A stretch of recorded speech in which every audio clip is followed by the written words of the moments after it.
Isang mapagpalang tanghali po sa atin lahat mga kapwa ko Bicolanong Uragon. For today's video, tayo nga po pala ay magluluto ng ginataang kalabasa na may sahog na alimasa. Yan po ang ating lulutuin sa tanghaling ito. So tara, let's go mga kapatid!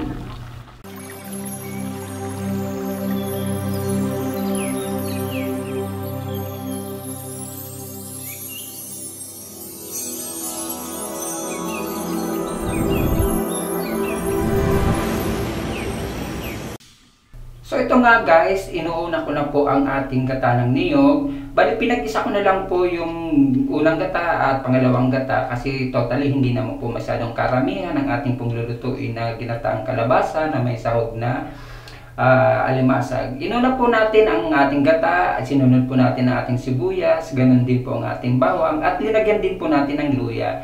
Kadalasan po mga kapatid, kung napapansin niyo po pag ako po nagluluto, naglalagay po ako ng luya kasi pampadagdag na rin po ng aroma, di ba? Linagay na po natin ang ating alimasag at ang ating pong kalabasa, ang ating sinunod. Bali, binilisan na lang po natin ang ating video at isinunod na po natin ang ating sitaw. Napapansin po, di ba? Nag-loading mga kapatid. At nung napapansin po mga kapatid, una ko pong linuto sa kawali. Kaso medyo maliit po ang ating kawali, kaya isinalin po natin sa ating kaldero.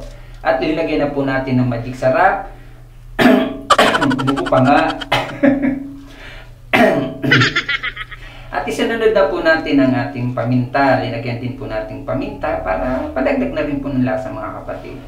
So ayan mga kapatid, pinagsama-sama na po natin at hinalo na po nga natin ang ating pong linuluto. At ayan po, lalagyan na natin ng asin. Tamang lagay lang po ng asin mga kapatid ha. Tansyahin lang muna po natin kasi baka umalat. Just in case man po na medyo matabang, pwede na lang po natin dagdagan ng asin. Kaysa naman po umalat mga kapatid. Steak, ang hirap talaga mag-voice over pag hindi kasanay at naubo-ubo pa nga mga kapatid. So ayan po ang ating luto na ginataang kalabasa na may sahog na alimasag. Bicolano style lang po ito mga kapatid. Simpleng luto lang po ito, simpleng ulam. Kasi yan naman po totally ang madalas nating linuluto. Mga simpleng ulam lang po mga kapatid. Kasi hindi naman po ito talaga tayo totally marunong po magluto talaga. Ito na po ang ating ginataang kalabasa mga kapatid.